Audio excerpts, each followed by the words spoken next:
We are following major developments in that thwarted Halloween terror plot out of Michigan. Less than 3 days after the FBI announced that it stopped a planned attack, 2 Detroit area men now facing charges. According to the criminal complaint released today, the men discussed plans with another individual to carry out an attack here in the U.S. on behalf of ISIS. They're now facing a long list of federal weapons charges. NBC News national law enforcement and intelligence correspondent Tom Winter joins us now. So, Tom, a lot of new details since you broke this story on Friday on our air. What are we learning about these men? Right. And a lot of the details that we're getting today point to the seriousness, according to authorities, of this plot and closely mirrors some of the things that we first started discussing here on News Daily last week. Mohamed Ali and Majid Mahmoud are the 2 individuals who have been charged. There's also a juvenile that's involved in this, as we alluded to, additional co-conspirators as well.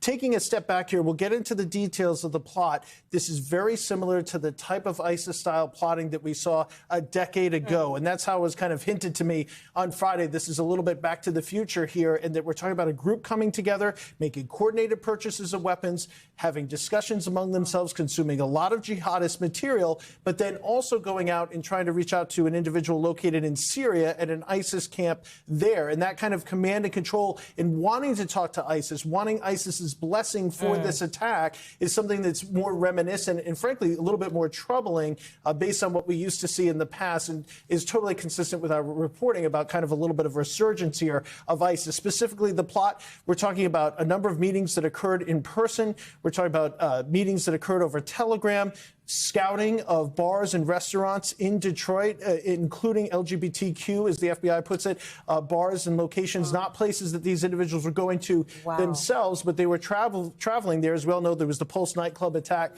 several years back, and that was one of the deadliest mass shootings at the time in U.S. history, also an ISIS-inspired attack. So the details of this, including the 1,680 rounds that they allegedly purchased, multiple AR-15 rifles, a shotgun with a scope.